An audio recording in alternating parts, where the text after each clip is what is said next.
اعوذ باللہ من الشیطان الرجیم بسم اللہ الرحمن الرحیم الحمد للہ الذی جعل کمال دینہ وتمام نعمتہ بولایۃ علی بن ابی طالب علیہ السلام والصلاة والسلام علی سید الانبیاء والمرسلین وعلی الطیبین الطاہرین المعصومین اما بعد فقد قال امیر المؤمنین علی بن ابی طالب علیہ السلام بسم اللہ الرحمن الرحیم الحمد للہ الذی اظہر من آثار سلطانہ وجلال کبریائہ ما حیر مقل العیون من عجائب قدرتہ۔ ناظرین آپ کا سامعین محترم السلام علیکم ورحمۃ اللہ۔ درس نہج البلاغہ کا خطبہ نمبر 196 تک ہم پہنچ چکے ہیں۔ اس خطبے میں امیر المومنین نے 5 چیزوں کی جانب ہمیں متوجہ کیا۔ سب سے پہلے کہ اللہ کی صفات اور حمد و ثنا اور اللہ سے طلب کرنے کا طریقہ اور مخلوق کی پوزیشن اور تخلیق کا حال اور قیامت کا نظارہ اور رسول کی بعثت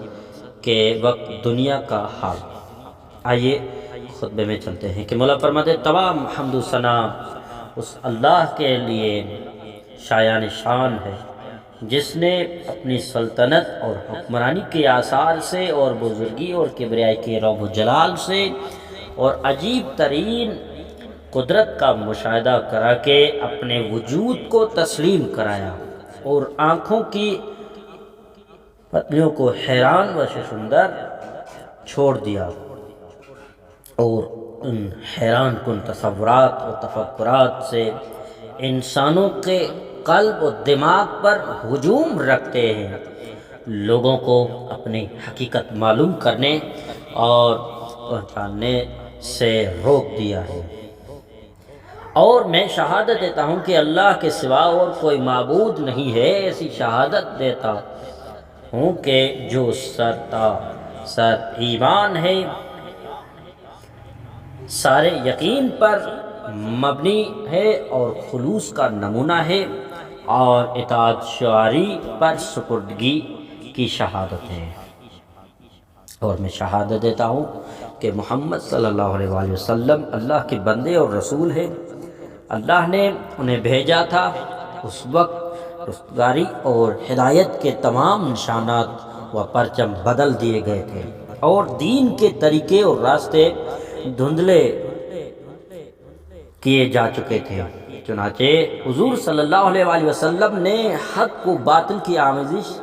سے الگ کر کے واضح کیا اور مخلوقات کو نصیحت کی اور درستی و راستی کی طرف رہنمائی کی اور میانہ روی اور محتاط روش کا حکم دیا۔ اور یہ سمجھ لو کہ بندگان خدا تمہیں اللہ نے بلا مقصد خواہ مخواہ پیدا نہیں کر دیا تھا اور تمہیں بے مہار و آزاد و بیکار رہنے کے لیے دنیا میں نہیں چھوڑ دیا، ساتھ ہی اس نے تمہیں اپنی جتنی بھی نعمتیں عطا کی ہیں ان کا اسے علم ہے اور تم پر اس نے جتنے احسانات کیے ہیں ان کو اس نے گن رکھا ہے۔ چنانچہ تم لوگ اللہ ہی سے فتح اور کامرانی مانگو، اسی سے اپنی حاجتیں پوری ہونے کی دعا کرو اور اسی کے سامنے مانگنے کے لیے ہاتھ پھیلاؤ۔ چنانچہ تمہارے اور اس کے درمیان آڑ بن جانے والا پردہ نہیں ہے اور نہ ہی تمہیں دور رکھنے کے لیے کوئی بند دروازہ حائل ہے، اور وہ تو بلا شبہ ہر جگہ اور ہر مکان میں ہے اور ہر وقت اور ہر زمانے میں موجود ہے اور تمام انسانوں اور جنات کے ساتھ ساتھ رہتا ہے، بخشش اور عطیات دینا کمی نہیں کرتا اور نہ مدد کرنے اور حد سے زیادہ دینے سے کوئی کمی یا نقص واقع ہوتا ہے۔ مانگنے والے اس کی نعمتوں کو ختم نہیں کر سکتے اور نہ ہی آرزو مند لوگ اس کے خزانے کی انتہا تک پہنچ سکتے ہیں۔ کوئی شخص اللہ کو دوسرے شخص کی طرف متوجہ ہونے میں رکاوٹ نہیں بن سکتا اور نہ ہی ایک آواز دوسری آواز کی راہ میں حائل ہو سکتی ہے اور نہ ہی اس کا کسی کو کوئی چیز ہبہ کرنا کسی دوسرے چیز کو چھیننے میں خارج ہوتا ہے، اسے غصہ ہونا رحمت نازل کرنے سے نہیں روکتا، اور نہ ہی رحمت نازل کرنا اسے عذاب دینے اور بدلہ لینے سے باز رکھتا ہے۔ اس کی ذات کی پوشیدگی اس کے ظاہر ہونے کو نہیں چھپا سکتی، اور نہ اس کا ظاہر رہنا اس کی پوشیدگی کو توڑتا ہے۔ وہ قریب ہوتے ہوئے بھی دور ہے اور بلند تر ہوتے ہوئے بھی نزدیک رہتا ہے۔ وہ ظاہر ہوتے ہوئے بھی پوشیدہ ہے اور چھپا ہوا ہونے کے ساتھ ہی نمایاں اور حاوی ہے، اور دوسروں کو جزا دیتا ہے مگر اسے جزا نہیں دی جا سکتی۔ اس نے سوچ بچار اور فکر کے بعد مخلوق کو پیدا نہیں کیا، اور نہ ہی تھک تھکا کر ان سے مدد کا محتاج ہے۔ اے بندگان خدا،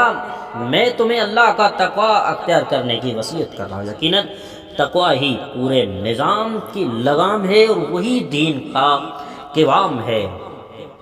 چنانچہ تم لوگ دین کے مضبوط بندھنوں کو تھامے رکھو اور اس کی حقیقتوں سے وابستہ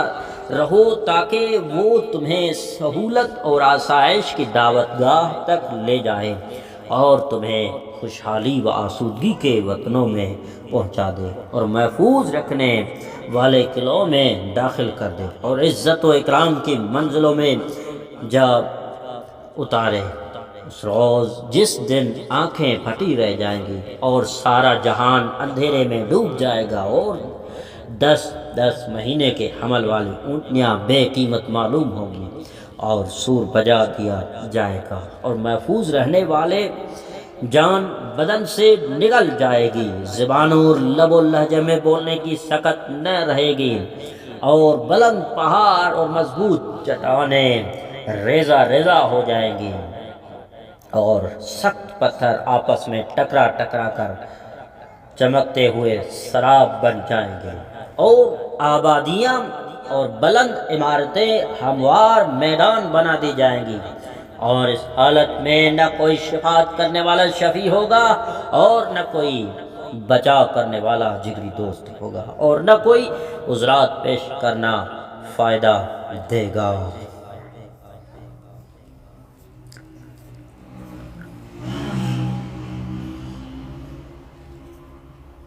خطبہ نمبر 197۔ اس خطبے میں امیر المومنین نے بعثت رسول کا زمانہ اور عربوں کی حالت اور دنیا کا سلوک اور اس کا فضاؤں میں سفر کرنا اور موت سے پہلے پہلے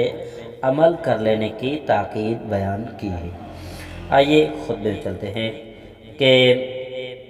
مولا فرماتے ہیں آن حضرت کو اس زمانے میں مبعوث کیا تھا کہ جب نہ کوئی دین کا نشان و پرچم قائم تھا، نہ کوئی منارہ روشن تھا، اور نہ ہی کوئی راہ راست واضح تھی۔ اے بندگان خدا، میں تمہیں اللہ کے تقوی کی وصیت کرتا ہوں، اور ساتھ ہی ساتھ تمہیں دنیا سے خبردار رہنے کی تاکید کرتا ہوں۔ چنانچہ یہ دنیا چل چلاؤ کی جگہ ہے اور بہت بدمزگی اور تکلیف کی جگہ ہے۔ یہاں بسنے والے لوگ اسے چھوڑنے والے ہیں، اور یہاں قیام پسند کرنے والے بھی اس سے جدا ہونے پر مجبور ہونے والے ہیں۔ یہ دنیا اپنے تمام رہنے والوں کے ساتھ اسی طرح ڈواڈول چلی جا رہی ہے جس طرح وہ کشتی چلتی ہے جسے ہوائیں اور آندھیاں سمندر کی موجوں پر جھٹکے دے رہی ہو۔ چنانچہ دنیا کی اس کشتی کے مسافروں میں سے بعض غرق اور ہلاک ہوں گے، اور ان میں سے بعض بچ جائیں گے، اور پانی کی امواج پر ہاتھ پیر مار رہے ہوں گے، اور ہوائیں انہیں ایک سمت سے دوسری سمت میں ڈھکیلتی پھرے گی، اور انہیں خوف و ہراس کے عالم میں اٹھائے پھرے گی۔ جو لوگ ڈوب چکے ہیں ان کی واپسی ممکن نہیں، اور جو ڈوبے نہیں وہ بھی تباہی کی طرف روانہ ہو جائیں گے۔ اے بندگان خدا، یہ نیک اعمال بجا لانے کی گھڑی ہے،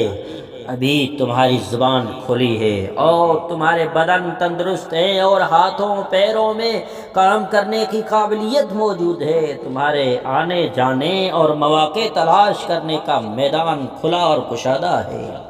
کام کر لو قبل اس کے کہ فرصت ہاتھ سے نکل جائے اور موت اپنا سکہ جما لے۔ موت کے ٹوٹ پڑنے کو ایک حقیقت سمجھو اور اس کے آنے کا انتظار کرو۔ والسلام علیکم ورحمۃ اللہ وبرکاتہ۔